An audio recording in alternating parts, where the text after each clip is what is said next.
নির্বাচনের পদ্ধতি বা পিয়ার পদ্ধতি যাই বললে কেন রাজনৈতিক দলগুলোর মধ্যে দূরত্ব বাড়ছে আমরা আপাতত এই সময় দেখছি। এই মতভেদ নির্বাচনে প্রভাব পড়বে কিনা, আপনাদের সরকার যে সময় ঘোষণা করেছেন সেই সময়ের উপর কোনো প্রভাব পড়বে কিনা বা পেছানোর কোনো প্রভাব পড়বে কিনা? জি, আপনাকে ধন্যবাদ। শুভেচ্ছা যারা শুনছেন তাদের এবং হাবিব আপাকে শুভেচ্ছা। দেখুন, সংখ্যানুপাতিক প্রতিনিধিত্ব বা প্রপোর্শনাল রিপ্রেজেন্টেশন, পিয়ার পদ্ধতি, যেটা খুব পপুলার এখন এই গত কয়েক সপ্তাহ রাজনীতিতে আমি বলবো বাংলাদেশের মানুষের কাছে একটা নিউলি ইন্ট্রোডিউস টার্ম হচ্ছে পিয়ার। বাংলাদেশের গণতান্ত্রিক রাজনৈতিক ব্যবস্থায় দীর্ঘদিন থেকে নানান ধরনের সংস্কার নিয়ে বিভিন্ন ফোরামে বিভিন্ন পর্যায়ে নানান রকম আলোচনা দীর্ঘদিন থেকে হচ্ছে। এখানকার রাজনৈতিক যে একনায়কতন্ত্র প্রতিষ্ঠা হওয়া, এখানকার রাজনীতি যে কলুষিত হওয়া নানান প্রক্রিয়ায়, এখানকার সরকার ব্যবস্থা এবং নির্বাচন ব্যবস্থা টোটালটা যে ধসে যাওয়া, এই প্রেক্ষাপটে যারা ডেমোক্রেসি বা গভর্নেন্স ক্যাম্পেইনার তারা অনেক দিন থেকেই লেখালেখি কাগজে কলাম লিখছেন, বলছেন পিয়ার পদ্ধতি। কিন্তু 5 আগস্টের পর এক ঐতিহাসিক বাস্তবতায় বাংলাদেশের রাজনীতিতে পিয়ার পদ্ধতিতে নির্বাচনের বিষয়টি এক ধরনের ইরেলেভেন্ট হয়ে পড়ে। এর কিছু লজিক্যাল, ঐতিহাসিক প্রয়োজনে কিছু লজিক্যাল কারণ এসে সামনে দাঁড়ায়, যেই কারণে পিয়ার পদ্ধতি নিয়ে খুব একটা আলোচনা হয় না। এই পিয়ার পদ্ধতিতে আলোচনা হয় না কোন জায়গায়, কোন বাস্তবতায়? সেটা হচ্ছে আমাদের এক্সিস্টিং যেই নির্বাচনী ব্যবস্থা বা আমাদের এক্সিস্টিং যে পার্লামেন্টের টাইপ, সেই টাইপে আমাদের তো আপা যেটা বলছিলেন যে there is no lower house আর আপার হাউস, স্টিল আমাদের এখানে আপার হাউস নিয়ে আলোচনা হচ্ছে। সেটা যদি দাঁড়ায় তাহলে একটা লোয়ার হাউসের বিষয় আসবে। তো এখন পর্যন্ত যে পদ্ধতিতে যে বাস্তবতায় নির্বাচনটা হচ্ছে, সেই বাস্তবতায় নির্বাচনে যদি পিয়ার পদ্ধতি ইন্ট্রোডিউস হয়, যেটা আইডিয়ালি আলোচনা হয়েছে, মানে যে কারণে নির্বাচন সংস্কার কমিশনের প্রপোজালেও যে রিকমেন্ডেশন, সেই রিকমেন্ডেশনে পিয়ার পদ্ধতির বিষয়টি আর আসেনি। এটার একটা আমি যেটা বললাম যে রাজনৈতিক বাস্তবতায় এক ঐতিহাসিক কারণে এটা ইরিলেভেন্ট হয়ে পড়েছে বলে মনে হয়। তো সেই জায়গা থেকে নতুন করে পিয়ারের একটা আলোচনা আসে একটা ভিন্ন প্রেক্ষাপটে।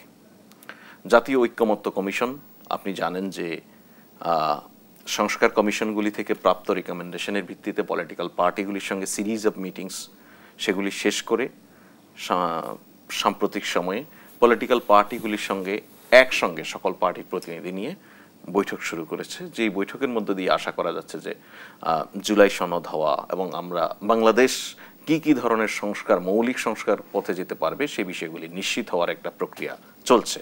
অনেকগুলি খুব গুরুত্বপূর্ণ বিষয়, সবগুলি রাজনৈতিক দলের ঐক্যমত্য পাওয়া গেছে, সেগুলিতে আমরা খুব ইতিবাচকভাবে দেখছি এবং সার্বিকভাবে এই কমিশনের কার্যক্রম এখন পর্যন্ত খুব ইতিবাচক ধারায় এগোচ্ছে, কারণ পলিটিক্যাল পার্টিগুলি খুব সহযোগিতা করছে। এখন প্রশ্ন হচ্ছে, হঠাৎ করে রাজনীতিতে পিয়ার পদ্ধতি কেন এক বিতর্কের আবির্ভাব ঘটালো? জি, দেখুন, আলোচনাটা হচ্ছে বেশ কিছু পলিটিক্যাল পার্টি প্রস্তাব করেছে আপার হাউসে পিয়ার পদ্ধতিতে প্রতিনিধি নির্বাচনের জন্য। আপার হাউসের পিয়ার পদ্ধতিটা কি? সেই পিয়ার পদ্ধতিটা বলছে যে ভোটের পিয়ার, অর্থাৎ একটি রাজনৈতিক দল যত পার্সেন্ট ভোট পাবে সেই পার্সেন্টেজ অনুযায়ী আপার হাউসে তার প্রতিনিধিত্ব নিশ্চিত হবে। অপরদিকে কিছু কিছু রাজনৈতিক দল বলছে যে না, আপার হাউসের আসন বন্টনের পদ্ধতি হবে লোয়ার হাউসে যেই দলের যতটুকু প্রতিনিধিত্ব তার রেশিও অনুযায়ী আপার হাউস। এখন মুশকিল হচ্ছে, আমি প্র্যাকটিক্যালি পলিটিক্যাল পার্টিগুলির মধ্যে যে ডিসকাশন এবং যে লজিকগুলি তারা নিজ নিজ পক্ষে তুলে ধরেছেন সেটা আপনাকে বলার চেষ্টা করছি। যেই পার্টিগুলি আপার হাউসে ভোটের পিয়ার পদ্ধতি চায়, তারা সংসদের এক্সিস্টিং আসনের রেশিও অনুযায়ী যেটার বিরোধিতা করে, তার লজিক হচ্ছে আমার লোয়ার হাউসে যেই দলের যত প্রতিনিধি আছে শুধু যদি তার রেশিও ধরে আমি আপার হাউসেও করি, তাহলে তো আপার হাউস লোয়ার হাউসের একটা রেপ্লিকা ছাড়া কিছুই হচ্ছে না। তাহলে কেন আমার আপার হাউসের এই রাষ্ট্রের ব্যয় বাড়ানো, আপার হাউস তৈরি করা, নতুন এক ঝামেলার মধ্যে যাওয়ার তো প্রয়োজন নেই। যদি সত্যিকার অর্থেই আপার হাউস করতে হয়, যদি সত্যিকার অর্থেই আপার হাউস বাংলাদেশের সার্বিক গণতান্ত্রিক মঙ্গলের জন্য চিন্তা করতে হয়, সেক্ষেত্রে আপার হাউসে যেন এক ধরনের ডাইভার্সিটি তৈরি হয়। ডাইভার্সিফিকেশন এনশিওর করার জন্য বিভিন্ন দল যারা নির্বাচনে অংশ নেয় তাদের মধ্যে পার্সেন্টেজ অনুযায়ী রেশিও ধরে কিছু আসন আমাদের এখানে পিছিয়ে পড়া জনগোষ্ঠী আছে, আমাদের ধর্মীয় সংখ্যালঘু আছে, নানান প্রক্রিয়ায় ধরে কিছু আসন নানান প্রক্রিয়ায় সংরক্ষিত রেখে কিছু আসনে ওই প্রপোর্শনাল রিপ্রেজেন্টেশনের মধ্যে দিয়ে নিশ্চিত করা। আমার যেটা আন্ডারস্ট্যান্ডিং সেটা হচ্ছে যে এই পদ্ধতিটা খুব বেশি সাড়া পায়নি বলবো না, এই আলোচনাটা নিয়ে এক ধরনের পলিটিক্যাল পার্টিগুলির মধ্যে মতানৈক্য তৈরি হয়েছে। এর ফলে তারা এখন চাচ্ছে যে লোয়ার হাউস বা আমাদের এক্সিস্টিং যে সিস্টেম, যে পার্লামেন্টারি ব্যবস্থা আছে সেখানেই পিআর পদ্ধতি।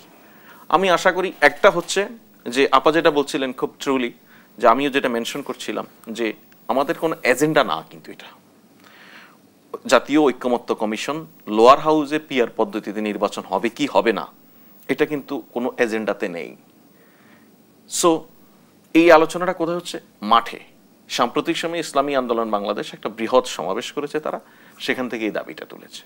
অপর কিছু রাজনৈতিক দল তাদের এই দাবির সঙ্গে একমত প্রকাশ করেছে। সুতরাং আমরা এখন পর্যন্ত এটাকে দেখতে চাই একটা পলিটিক্যাল মাঠ রাজনীতির একটা ডিবেট হিসেবে। এটা এখন পর্যন্ত এরকম কোনো আলোচনায় সরকারের সামনে বা জাতীয় ঐকমত্য কমিশনের সামনে এসে হাজির হয়নি যেটা নিয়ে পক্ষে বিপক্ষে বা এটার ভালো মন্দ দিক নিয়ে বৃহৎ বিশ্লেষণের জায়গা রয়েছে। কারণ এইটা ভালো মন্দ নিয়ে বৃহৎ বিশ্লেষণের জায়গা যে সময়টায় ছিল, সেই সময়টায় সেই আলাপ আলোচনায় আপনি যদি খেয়াল করেন দেখবেন যে নির্বাচন সংক্রান্ত যে সংস্কার কমিশন হয়েছিল, সেই সংস্কার কমিশনের যারা এক্সপার্ট, আমি আপনাকে এতটুকুও বলি, সেই সংস্কার কমিশনের প্রধান বা অন্যান্য গুরুত্বপূর্ণ দায়িত্বে যারা অবদান রেখেছেন এই ব্যক্তিরাই একসময় এই পিআর পদ্ধতির ক্যাম্পেইনার ছিলেন। বাট আমি আপনাকে যেটা আবারও মেনশন করছি, রাজনৈতিক বিবেচনায় এক ঐতিহাসিক বাস্তবতায় এই অবস্থান থেকে ওনারা সরে এসেছেন। এর লজিক আপা যেটা খুব খোলামেলা বলেছেন যে এতে সবচেয়ে বেনিফিশিয়ারি হবে পলাতক স্বৈরাচার শেখ হাসিনার দল। সুতরাং বাংলাদেশ সেই সুযোগ দেবে কিনা বা পলিটিক্যাল পার্টিগুলোর সঙ্গে পিআর পদ্ধতি এবং পিআর পদ্ধতি নয় এই ডিবেটে বাংলাদেশের সার্বভৌমত্ব এবং বাংলাদেশের ফ্যাসিবাদ বিরোধী ঐক্যকে সুসংগঠিত রেখেই কি করা যায় সেটা আলোচনার মধ্যে দিয়ে সিদ্ধান্তে আসতে হবে। সুতরাং এইটা বর্তমান যেই রাজনৈতিক ডিসকাশনের জায়গা থেকে আপনি তুলেছেন, আমার কাছে এটাকে এখন পর্যন্ত অত্যন্ত প্রিমেচিউর টপিক মনে হয়, খুব বৃহৎ বা বিস্তারিত আলোচনার জন্য। আগামী নির্বাচনের এটা আগামী নির্বাচনে প্রভাব পড়ার, শুনেন, নির্বাচন এমন একটা জিনিস, অন্তত বাংলাদেশের মতো দেশগুলিতে এটাকে আমি আপনাকে এতটুকু বলি যে ক্যাপিটাল মার্কেট, শেয়ার বাজার সারা পৃথিবী জুড়ে নানানভাবে উঠানামা করে। ভারতে একটা ঘটনায়ও বাংলাদেশের শেয়ার বাজারে প্রভাব পড়ে, আমেরিকার ঘটনায়ও বাংলাদেশের শেয়ার বাজারে প্রভাব পড়ে। খুব সেন্সিটিভ জিনিস, সেন্সিটিভ মার্কেট। আমাদের ইলেকশনে খুব সেন্সিটিভ। আমাদের ইলেকশনে প্রভাব পড়া বা না পড়া এটা যে কিসের কারণে পড়তে পারে, একটা সড়ক দুর্ঘটনার কারণে পড়তে পারে। সুতরাং আমি আপনাকে পরিষ্কার করে এটা বলা যে প্রভাব পড়বে না বা পড়বে এগুলি পলিটিক্যাল আলাপ, সেটা আমি বলবো না। আমরা সরকারের দিক থেকে যদি বলি তাহলে সরকার একটি শান্তিপূর্ণ ফেয়ার ইলেকশনের জন্য সকল দলের সর্বোচ্চ সহযোগিতার মধ্য দিয়ে একটা দারুণ পরিবেশ চায়।